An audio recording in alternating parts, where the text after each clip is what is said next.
생명을 부여받고 태어나는 모든 사람들은 이 땅에서 살아가면서 한 목표를 가지게 될 것입니다.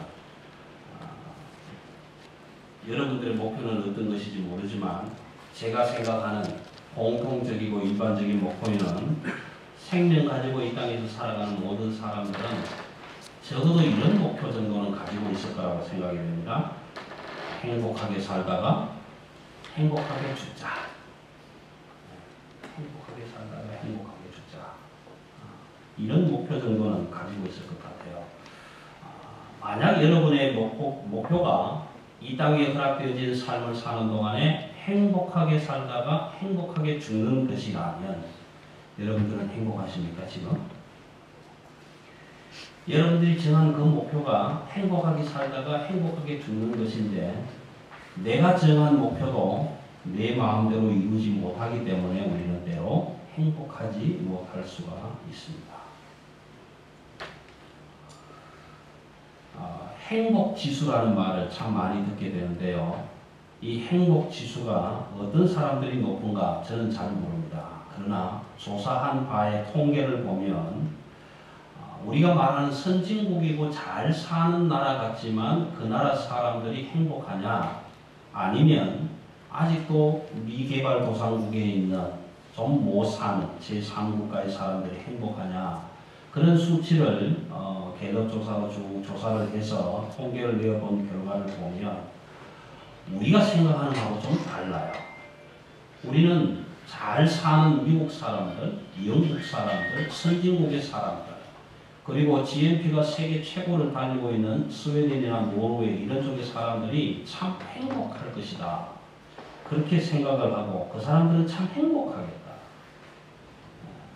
아마 저와 여러분이 이 호주라는 땅으로 와서 살게 되었을 때 그 많은 이유들이 있겠지만 그 제일 마지막 이유 하나쯤에는 호주라는 나라에 가서 살면 참 행복할 것이다 라는 이유 하나가 더 붙어 있었을지도 사실은 모릅니다.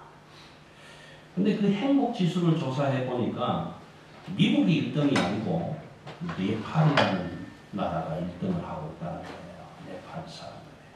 그럼 저와 여러분들이 생각할 때 그 네팔 사람들은 참 어렵게 사는 사람들입니다. 어려운 동네에 사는 사람들이에요. 호주보다 훨씬 더 어렵게 사는 동네란 말이에요. 그런데 그 사람들이 행복하다는 겁니다.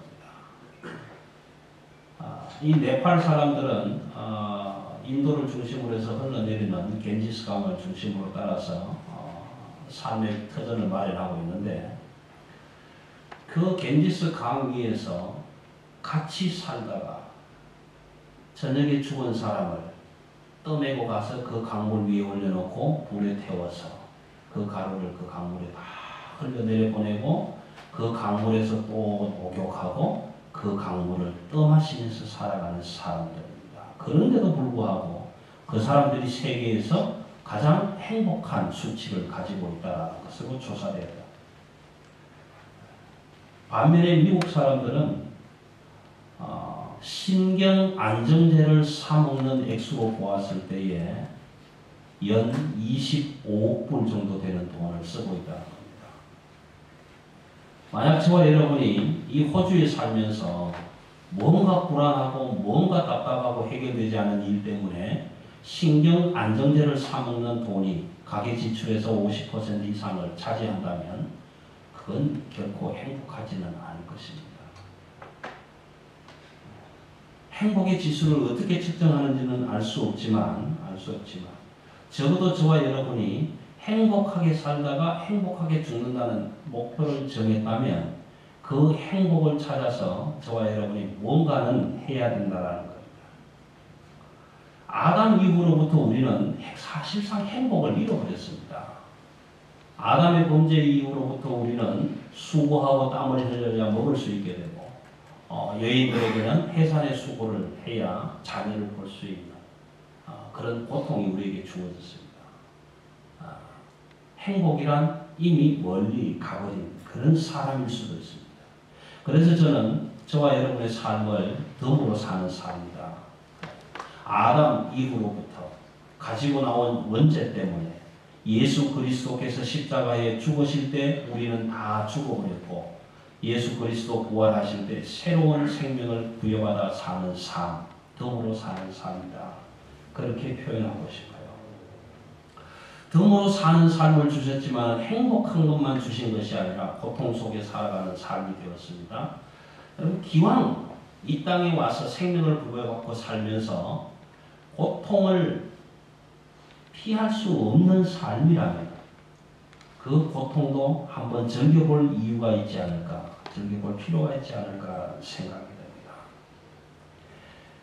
아, 오늘 내게 이런 고통이, 이런 어려운 문제가 주어졌구나. 이것을 받으면서 해결하고 그 다음엔 조용해지겠지. 근데 그 다음에 또 다른 문제가 찾아오고 그것 해결하면 또 다른 문제가 기다리고 있습니다. 많은 문제들이 한번 해결하고 나서 그것이 스톱되는 것이 아니라 계속 일어나는 고통과 문제들 속에 살아가는 저와 여러분이 날마다 고함 지르고 비명 지를 수는 없잖아요. 만약 저와 여러분이 가스비일이 나왔다고 고함을 지르고 이야 왜 가스비일이 또 나왔냐 그랬을 때 그 다음 달에 안 나올 수 있다면 다 고함 지르겠죠. 네. 그렇지만 이렇게 찾아오는 많은 고통의 문제들을 우리가 다 비명을 지르고 고함 지르면서 해결할 수는 없는 겁니다. 때로는 이런 고통도 오게 되고 때로는 이런 고통도 찾아오게 될 때 그 고통을 마주치면서 이 문제 하나하나를 해결해 가면서 삶의 기쁨을 누리고 즐거우실 수 있다면 그 고통은 한 번쯤 즐겨볼 필요가 있다는 생각입니다. 예수님이 제자들을 데리고 변화산에 올라가셔서 큰 이적을 행하신 것을 기억하실 겁니다. 오병이어의 기적, 물고기 2마리, 보리떡 5개로 5,000명을 먹이시고 많은 7 광주리를 남기셨는데 그 사건이 끝나고 난 이후에 제자들에게 이렇게 얘기를 합니다. 배를 타고 저쪽으로 건너가라. 그래서 그 제자들이 예수님이 말씀하시는 그 말씀을 듣고 배를 타고 반대편으로 건너가다가 풍랑을 만나지 않습니까? 여러분이 그 배 안에 지금 타고 있는 사람들이라면 어떤 생각을 하시겠습니까?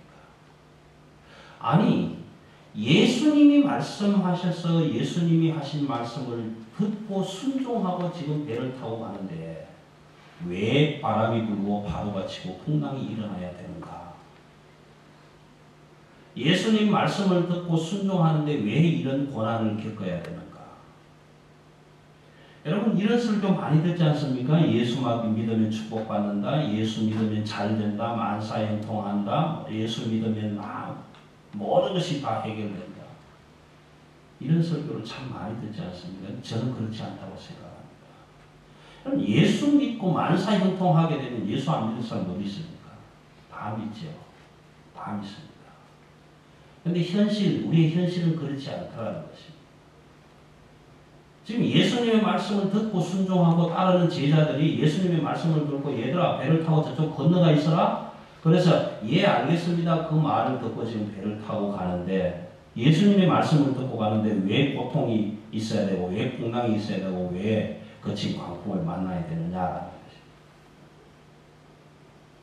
것입니다. 그런 어려움을 당할 때 제자들이 큰 어려움을 당할 때 예수님은 왜 빨리 가서 그들을 건져주시지 않느냐.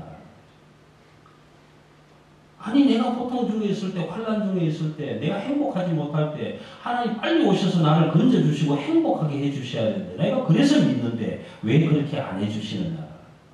이 현실이란 말이에요. 성경에 의하면 예수님은 제자들이 그 풍랑 속에서 그냥 고비를 겪고 있을 때에도 기다리고 계십니다. 여러분 제자들이 어떤 사람들입니까? 자기의 삶 동안에 예수님을 만나서 제자로 바뀌기 전까지 갈릴리 호수에서 그물을 던지며 고기 잡는 사람들. 그럼 그렇게 고기 잡는 사람들이 그런 바람, 그런 파도 한두 번 겪어보았겠습니까? 수도 없이 겪었을 거라고요. 30분이 지나고 1시간이 지나고 2시간이 지나도 바람이 잔잔해지지 않습니다. 그런데 그 사람들 생각이 어떻습니까? 뭐가 좀 이상하다? 저와 여러분도 마찬가지입니다. 세상을 살다가 뭔가 일이 해결되지 않을 때 뭔가 좀 이상하다? 근데 왜 하나님이 내 기도는 들어주시지 않지? 이런 질문을 가지게 돼요. 이것이 저와 여러분의 현실입니다. 제자들 역시 아니 예수님이 배를 타고 가라 했는데 이 바람 불고 파도 치는데 왜 예수님은 안 오시지? 어디 가 계시지? 왜 내 기도에 응답해 주시지 않으시지? 라는 질문을 우리는 하게 됩니다. 예수님은 성경에 의하면 사경, 밤 4경까지 기다리십니다. 그리고 그때 가셔서 제자들을 좀 꾸중하시죠. 왜 떨며 두려워하느냐 믿음이 적은 자들아. 그렇게 해서 모든 문제를 다 해결을 해주십니다. 해주시는데 여러분 우리가 살아가는 동안에 일어나는 모든 문제들이 그때 해결된다면 하나님께서 우리에게 이루어 주시는 그 크고 놀라운 일들을 경험하기가 어려워질 것입니다. 여러분 만약에 12제자 중에 6사람은 그 배를 타고 예수님이 얘들아 배를 타고 가서 건너가 있어라. 그래서 6사람은 예수님 말씀하셨으니까 가겠습니다. 그 배를 타고 건너가다가 풍랑을 만나고 이런 일을 경험했을 때 예수님이 가셔서 그들을 건져주시는 그런 기적의 현장에 있게 되었을 것입니다. 그런데 나는 예수님 말씀 안 듣고 싶어.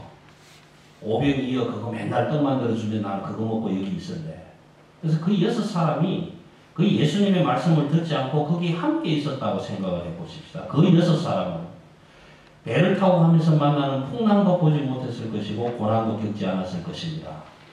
편안한 삶이 되었을 것입니다. 왜? 예수님이 주시는 말씀의 떡과 말씀의 양식을 먹었으니까 편안할 수 있었을 거예요. 그런데 다른 한 가지 배 안에 있으면서 힘들고 어려운 고통 가운데 있는 그 6사람들은 자기가 힘들고 어려울 때 기적의 현장에 오셔서 나를 건져주시는 하나님의 기적을 경험하는 자리에 있게 될 것입니다. 그러나 편안하게 이 자리에 있었던 사람들은 그 기적의 현장에 경험하지 못했을 것입니다. 오늘 저와 여러분의 삶이 그런 삶입니다. 많은 사람들에게 하나님은 말씀하셔서 수고하고 무거운 짐진 자들아 내게로 오라 내가 너희를 쉬게 하리라. 그렇게 말씀을 듣고 순종했지만 그럼에도 불구하고 우리가 늘 쉼을 얻는 것은 아니더라는 것입니다. 오늘 시편은 찬양이며 기도이며 노래이며 설교입니다. 사실 시편은 저는 목회자의 한 사람으로서 이 시편을 뭐라고 해석하고 설교할 만한 이유가 없다고 저는 봅니다. 왜냐하면 오늘 1절에서 43절까지 본문은 길지만 여러분 읽어보시면 다 문제가 제기되고 해답이 제기되고 그래서 하나님이 어떻게 하시는 일인지를 경험할 수 있도록 그렇게 고백하고 있는 것입니다. 여러분들은 노래를 언제 부릅니까? 기분이 좋을 때도 노래하시고 기분이 좋지 않을 때도 노래. 기분 좋을 때 노래 부를 때는 좋은 노래, 기쁜 노래가 될 것이고 기분이 좋지 않을 때 부른 노래는 슬픈 연가가 될 수도 있겠죠. 삶의 현장에 따라서 찬양과 노래는 서로 각자가 처해 있는 형편과 처지에 따라서 표현하는 방식이 다 다를 수가 있을 것입니다. 다 다를 수가 있겠죠. 네. 여러분 480장 한번 찾아보십시오. 찬송가 480장.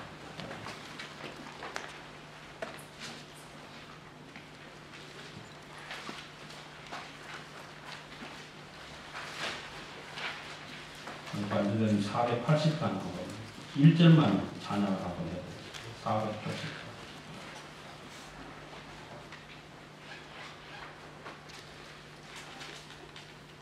(480장) 1절만 한번 같이 찬양을 드려보겠습니다.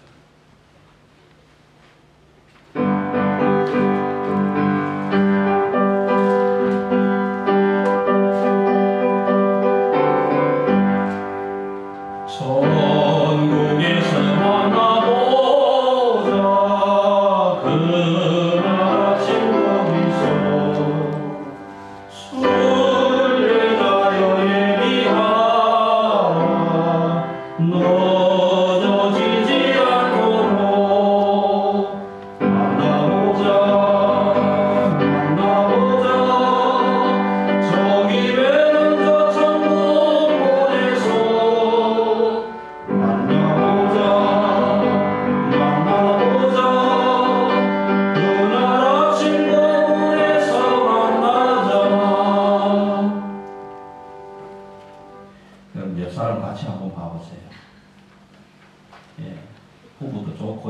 사람하고 같이 한번 마주봐 보세요.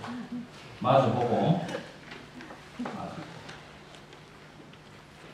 후렴 한번 더 하셔야죠. 만나보자. 같이 보시고 얼굴 마주 하시고 한번 같이 불러보겠습니다. 후렴입니다.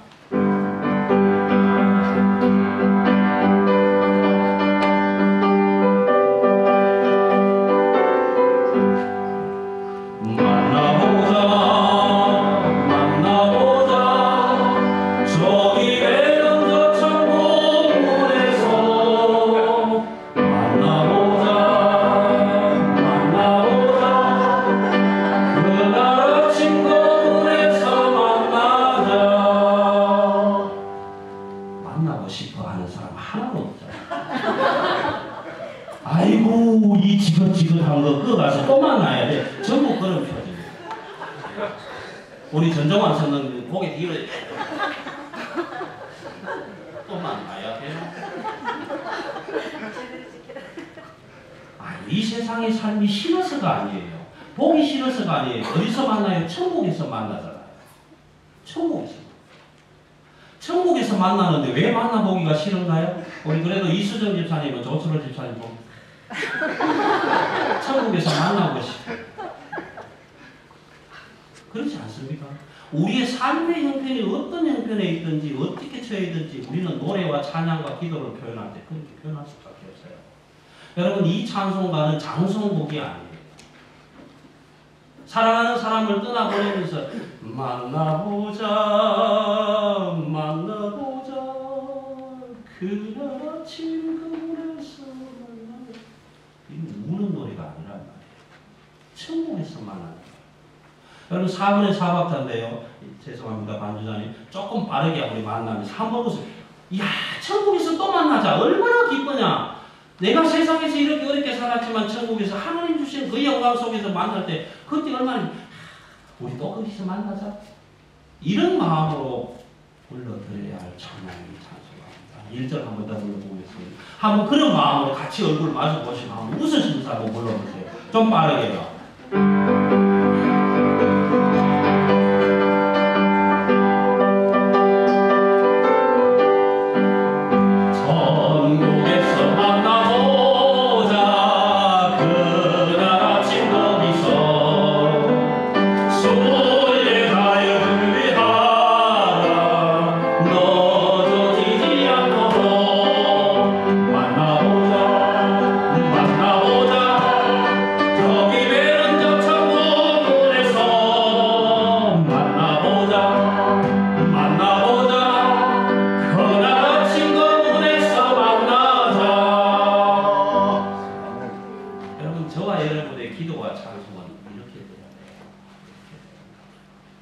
세상 사는 삶이 힘들고 어렵고 고통스럽지만 그럼에도 불구하고 하나님이 우리를 부르실 때 거기서 그렇게 만나자. 그 만나는 기쁨, 그 기쁨으로 세상을 살아야 된다. 근데 모든 것이 다 고통으로만 여겨진다. 근데 그 고통을 즐길 수 있는 그 비결을 오늘 시편 기자는 4가지로 우리에게 말씀해 주세요. 4가지로. 자, 첫 번째 인생의 모습입니다. 4절에서 9절까지 나와 있는 모습입니다. 우리의 인생은 체험도 다르고 기질도 다르고 환경도 다르고 안습도 다르고 모든 것이 다 달라요. 어떤 사람은 우울질, 어떤 사람은 자습질, 어떤 사람은 다혈질 다 다르지만 그럼에도 불구하고 시편 기자는 똑같은 노래를 똑같은 고백으로 똑같은 마음으로 찬양하라 그렇게 우리에게 권고해 주고 있는 것입니다. 그리고 이 찬양의 주제는 꼭 한 가지밖에 없습니다. 노래하면서 여러분 사랑과 이별 뭐 다 할 수 있겠죠. 그렇지만 우리가 부르는 이 찬양의 주제는 딱 한 가지입니다. 한 가지. 하나님을 기뻐하는 삶. 하나님과의 관계 회복을 위한 찬양이다. 4절에서 6절까지 말씀. 여기에서 말씀해 주시는 우리 인생의 모습은 나그네의 모습입니다. 나그네의 모습. 이 인생의 모습은 나는 누구인가? 나는 무엇인가? 나는 무슨 목적으로 이 땅에 왔으며 무슨 목적으로 살아야 할까? 그리고 내가 가야 할 마지막 최종 목적지는 어디인가? 이런 문제들을 얘기하고 찾으려고 하고 노력하는 사람들. 그들이 광야 사막길에서 방황하며 거주할 성읍을 찾지 못하고 줄이고 목이 말라 그들의 영혼이 그들 안에서 피곤하였도다. 그래서 학문을 탐구하고 철학적으로 연구하고 사색하지만 아무것도 알아낼 수가 없는 사람. 아무것도 알아낼 수가 없는 사람. 그래서 나는 아무것도 할 수가 없구나. 스스로 그렇게 깨닫게 되는 사람. 그래서 길을 잃고 방황하는 사람. 사막 안에 그 광활한 사막 안에 홀로 서 있는 사람 같은 그런 사람. 그래서 사막길에서 방황하면서 거주할 성읍을 찾지 못하는 인생의 목적지가 무엇인지 알 수 없는 그래서 죽이고 목마르고 그 영혼이 속에서 피곤하게 돼 방황하는 그런 사람들의 모습. 오늘 저와 여러분들의 모습 같은 나그네의 모습. 근데 그런 사람들에게 하나님께서 그들에게 바른 길을 열어주시고 그 한 성읍에 이르게 하셨다. 하나님이 그렇게 말씀을 주셨다. 여러분의 인생의 목적지는 어디인지 알 수는 없지만 세상 노래로 이런 노래를 부른 사람이 있지 않습니까? 인생은 미완성 쓰다가 만 편지. 그래도 우리는 끝까지 써야 해요. 저와 여러분의 인생은 어쩌면 미완성일 수도 있습니다. 그렇지만 그 미완성으로 끝낼 수는 없는 인생입니다. 끝까지 써가야 되는 인생입니다. 하나님이 주시는 말씀 안에서 내 인생의 삶의 여정이 어떤 것인지 그 목적지가 어떤 것인지 내가 무슨 목적을 가지고 살아가야 하는지 그것을 우리는 찾고 발견하며 끝까지 가야 하는. 여러분 학사 가수 최희준은 이런 노래 했지 않습니까? 인생은 어디로 왔다가 어디로 가느냐. 인생은 빈손으로 왔다가 빈손으로 간다. 아니요. 그런 인생은 아닙니다. 적어도 예수 그리스도를 믿고 살아가는 사람은 하나님께서 우리를 이 땅에 보내실 때 분명히 사명을 주셔서 보내셨고 빈손으로 온 건 아닙니다. 저와 여러분이 감당해야 할 사명을 주셨고 우리가 돌아가야 할 그 길에는 우리는 믿음을 손에 들고 가야 합니다. 빈손으로 가야 합니다. 인생의 길은 빈손이 아닙니다. 하나님께서 바른 길을 열어주시고 그 할 성읍을 찾게 해주시는 인생. 두 번째 인생은 죄수들의 모습을 그려주고 있습니다. 10절에서 16절까지 있는 말씀을 소개합니다.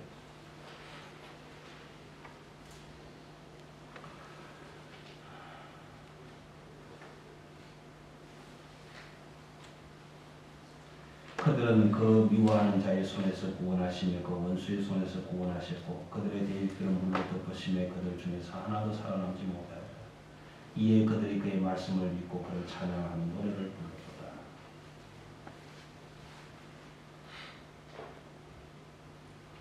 우리의 삶 속에서 우리의 삶을 바라보면 우리를 지배하고 우리를 노예로 만드는 그런 것들에 매여서 살지 않습니까? 이상하게 나를 꽉 잡아매고 있는 무언가가 있지 않습니까? 때로는 끊고 싶은데 이거 좀 결별하고 싶은데 이 나쁜 친구 좀 안 만났으면 좋겠는데 그 관계가 나를 매고 있고 나쁜 습관이 나를 매고 있고 악한 행실이 나를 매고 있고 불순한 마음과 음란한 생각, 미움, 다툼, 시기, 질투, 욕망, 교만 이런 것들이 다 나를 지금 가두어 놓고 있는 그런 존재의 모습입니다. 그래서 그들은 이렇게 고백합니다.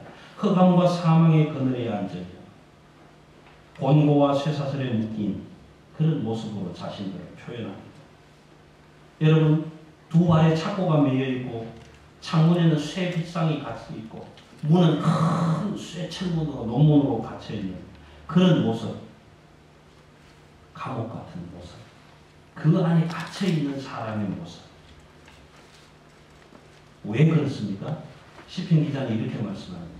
그들은 하나님의 말씀을 거역하며 뜻을 멸시하는 사람들이라.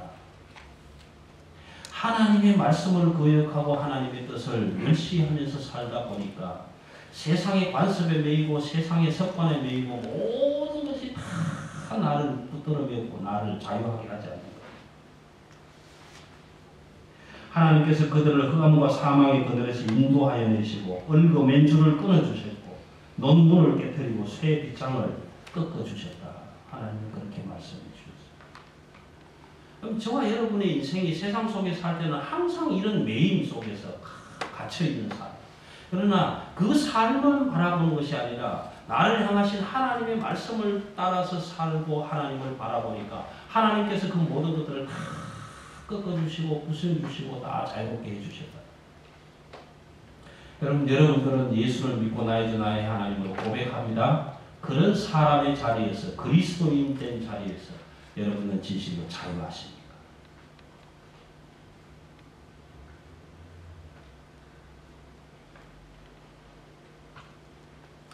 세 번째 인생의 모습은 병약한 모습입니다. 17절에서 22절에서 소개하고 있습니다. 얼마나 병약한 모습인가 하면 모든 식물을 싫어할 만큼 약한 모습입니다. 여러분 인생에 대해서 삶에 대해서 흥미를 잃어버리고 죽어가고 있는 사람.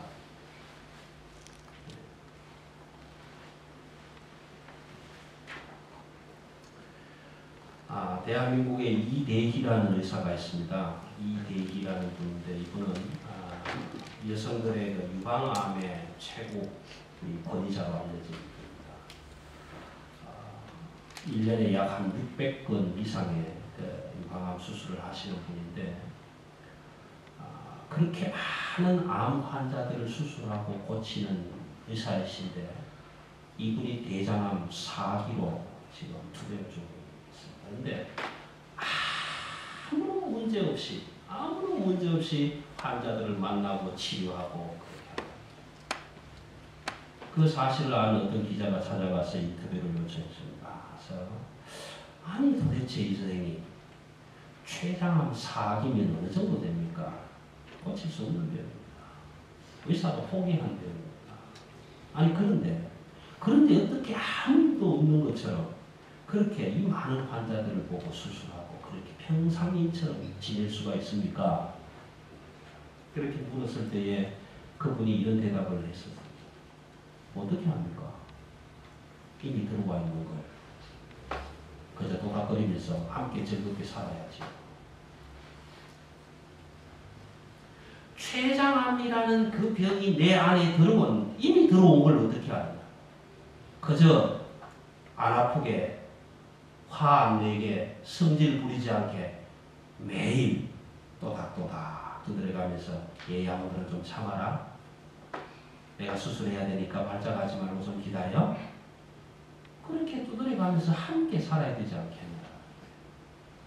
여러분 저와 여러분의 삶 속에 때로는 질병이 찾아오고 고통이 찾아오고 어려움이 찾아옵니다. 그래서 모든 식물이 싫어지고 희망도 없어지고 소망도 없어지고 살 기력조차도 없을 그런 상황들이 찾아오게 될 거라고요. 그렇지만 그럼에도 불구하고 어떻게 해요? 이미 찾아왔는데 잘 왔냐? 잘 왔구나. 품어안고 끌어안고 다독거리면서 살아야 될 거다.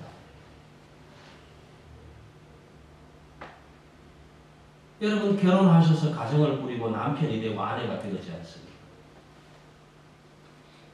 이미 그렇게 된 걸 어떻게 해요?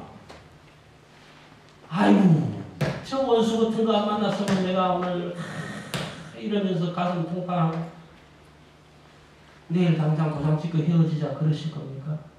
아니잖아요. 전에는 몰랐지만 지금은 어떡하냐? 어차피 하나님이 네 발목 내 발목에 청실 홍실로 묶어놨으니 그래 마음 상하게 하지 말고 서로 편하게 하면서 살자. 두드리고 등 떠그리고 그렇게 살아야 되는 것 아니에요. 여러분 고통이 찾아오면 그 고통 이미 찾아온 걸 어떻게 합니까? 다스리면서 살아요. 즐기면서 살아요. 함께 살아요. 여러분 우리는 겪어보지 않아서 모릅니다. 췌장암 4기가 얼마나 아픈 건지 진통이 오면 얼마나 아픈 건지 알 수는 없어요. 그렇지만 우리보다도 더 전문가인 의사가 췌장암 4기라고 했을 때는 얼마나 심각했겠습니까? 오죽하면 포기했다고 말하겠습니다. 그럼에도 불구하고 함께 어우러져서 어떡하냐? 이미 왔는데. 그래서 도닥거리면서 살아야 되지 않겠습니까? 여러분 인생을 살면서 많은 사람들에게 멸시를 당했습니다. 천대를 당했습니다. 희망도 없어지고 소망도 없어지고 다 사라져버렸어요. 설상가상으로 요만큼은 그래도 내가 한번 붙잡아 봐야지. 그리고 희망 들었던 것, 소망했던 것들 그것까지도 무너져 버려서 실망을 가져다 줘. 그래서 삶의 원동력이 다 끊어져 버렸다. 이런 사람들을 오늘 시편 기자는 이렇게 표현합니다. 악의 질병에, 죄의 질병에 걸려서 침상에 누워 있어야 돼. 아무것도 할 수 없는 인생이 되어서 물도 마시기 싫고 미음도 마시기 싫고 맛있는 것도 먹기 싫고 모든 식물이 다 싫어져서 침상에 누워있는 사람, 이런 병약한 모습. 그리고 마지막에 뭐라고 합니까? 사망의 문 앞에 서 있는 존재. 죽음 직전에 와 있는 사람들의 모습. 그런 사람들을 향해서 저와 여러분이, 아니면 내가 그런 자리에 있을 때 다른 사람들이 찾아서 목사님 힘내세요, 용기 내세요, 그렇게 말해준다고 그게 힘이 되고 용기가 될 것 같습니까?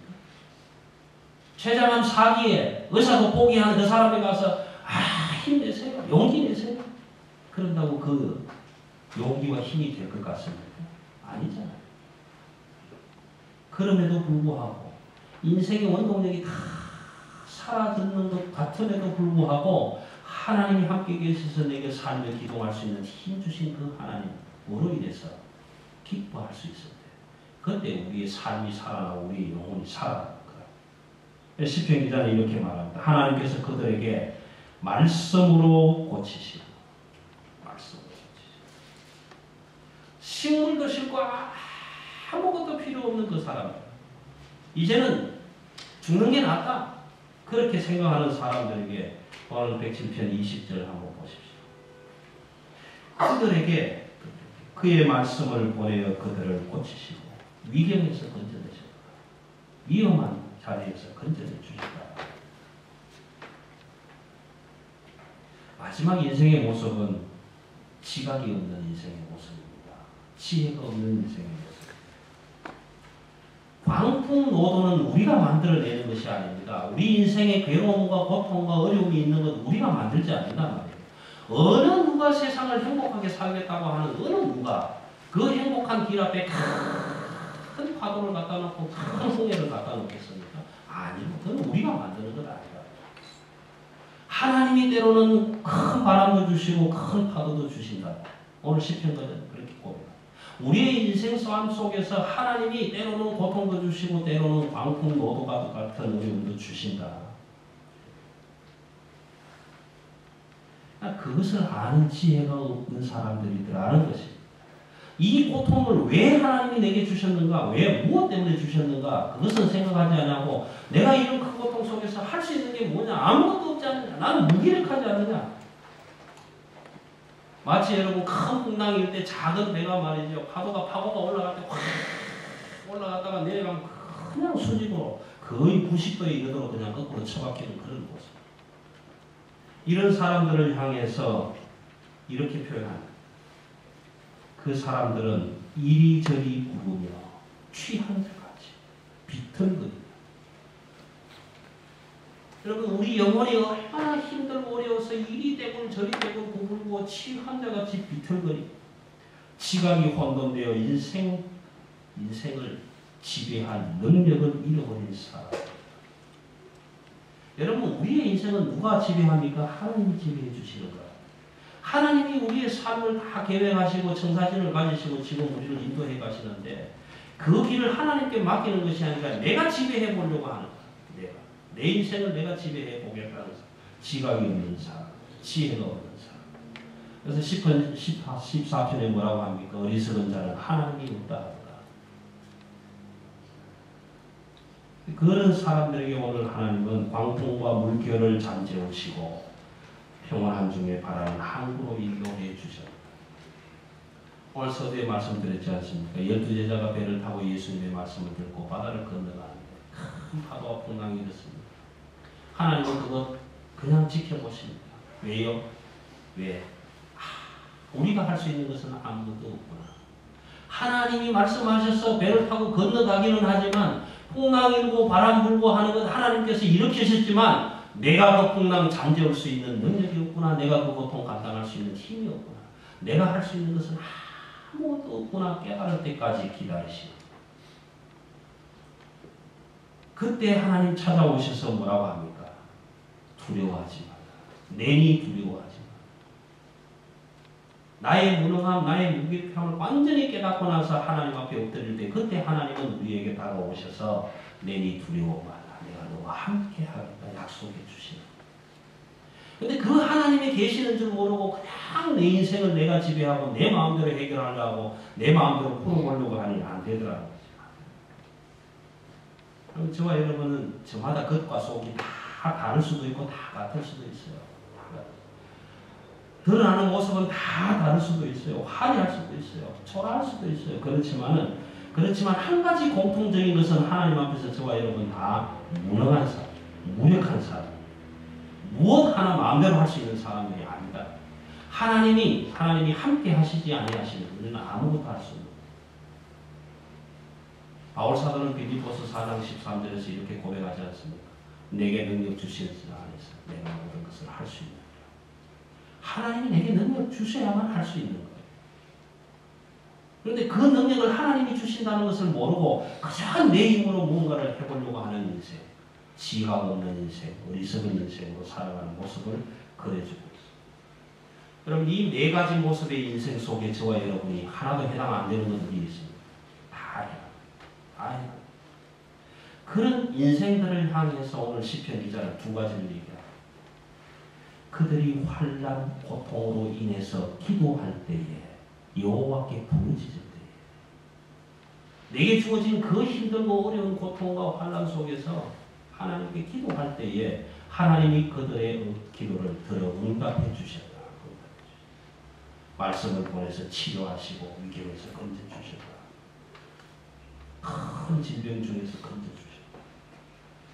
그럼 여호와의 구원하심을 받은 자들은 엎드려 기도할 때 하나님 나는 무능합니다. 할 수 없습니다. 하나님이 아니시면 저는 아무것도 할 수가 없습니다. 그러니 하나님 나를 인도하시고 지켜주시고 이끌어주시고 도와주십시오. 그렇게 겸손하게 엎드리는 자들을 하나님은 속량해 주셨는데 그 하나님의 구원, 하나님의 속량함을 받은 사람들에게 시편 기자는 찬양을 하라고 하지 않습니까? 오직 한 주제. 다른 것이 없다. 감사의 찬양. 여호와께 감사하라. 그는 선하시며 그 인자하심이 영원하니라. 1절에서 그렇게 여호와께 찬양하라. 그 인자하심이 선하심이 영원하리로다. 그리고 각 인생들의 모습 속에 꼭 기록한 내용이 있습니다. 5절과 8절과 보시면 5절 말씀 한번 7절 말씀 한번 보십시오.